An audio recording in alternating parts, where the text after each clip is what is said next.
Welcome to The Explainer. Today, we are diving into a really powerful tool for thinking, for solving problems, and for taking those huge, scary goals and turning them into steps you can actually manage. So let's get right into it. You ever have one of those moments, you're looking at a massive goal, maybe it's saving up for a house, or launching a business, or even just trying to fix a problem that keeps popping up, and you just feel totally overwhelmed? That feeling of, where do I even start? Yeah, we've all been there. Look, we all face big problems. It's just part of life. But what if I told you the key to solving them wasn't some kind of innate talent or just getting lucky?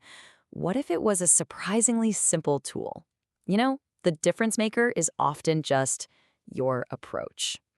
So instead of giving up or just, trying harder and harder without any real plan, there is a smarter way to do this. There's a structured way to think that can take a huge, messy, tangled up problem and turn it into a crystal clear path forward. So what is this magic tool? Well, it's called a logic tree. And there's a really good reason why top consultants and thinkers absolutely love it.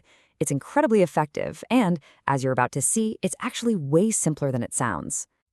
The best way to think of it is like a map for your thoughts. Seriously. It organizes everything visually, so you can see all the little pieces of a problem and explore every single possible solution without letting anything slip through the cracks. Okay, let's use a super simple example to get our heads around this.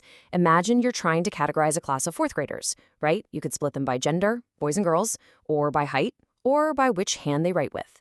Now notice how in each of those examples, every single student fits into a category, and none of the categories overlap.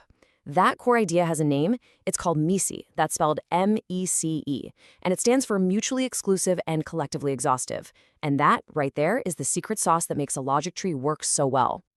All right, so that's the basic idea. Now for the fun part. Let's actually build one together with a little challenge that's probably more creative than you might expect.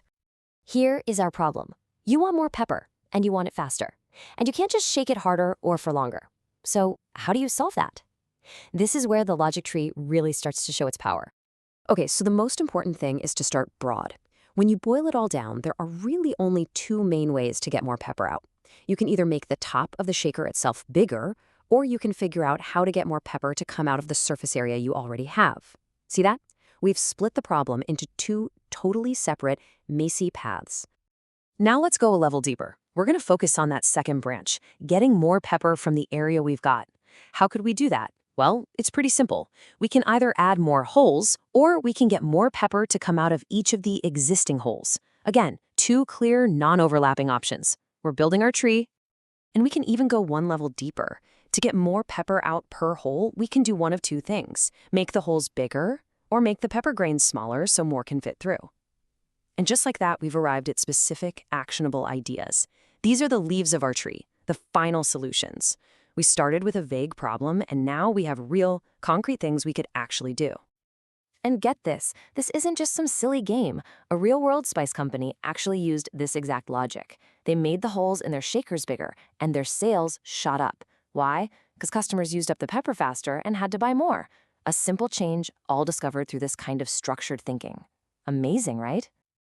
So the pepper example is fun, but how does this really apply to our bigger, more personal goals? Well, let's look at a case study from our source material. Let's meet a guy named John Octopus.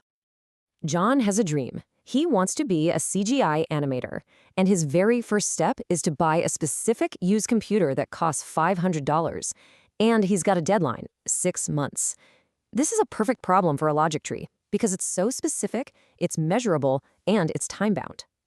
So John sits down and does the math. With what he's already saved, his allowance, and his little dog walking job, he figures out he'll only have $252 in 6 months. That leaves him with a very clear, very specific problem, a $248 gap. Now, this is exactly the moment where most of us might feel stuck, right? Maybe a little panicked. But John has a tool.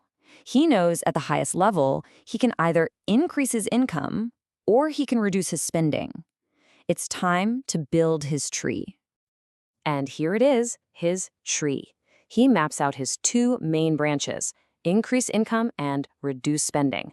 You'll notice he immediately rules out get money from others. He wants to earn it himself. From there, he brainstorms the specifics. Maybe switch to a better paying job, sell some of his old books, and cut back on entertainment costs like CDs and games. And from that tree, John creates a clear, totally actionable plan. It's not just some vague idea like, I need to save more money. Nope, it's a specific list of 3 things to do that came directly from his structured thinking. He literally transformed a big, scary goal into a simple to-do list. So we've seen how this works for something as simple as a pepper shaker, and for something as personal as a life goal. But now, really, the most important part is figuring out how this amazing tool can work for you. I love this quote from the author Ken Watanabe because it just hits the nail on the head. This stuff isn't magic. It's not a superpower you're born with. It's a skill. It's a habit of thinking that anyone, and I mean anyone, including you, can learn to take control of challenges and really start to shape your own world. So I want you to think about that big goal you have, that nagging problem you've been putting off. What are the first 2 or 3 big, totally separate ways you could approach it? That's it. That's your first step. Go ahead, map it out. What does your tree look like?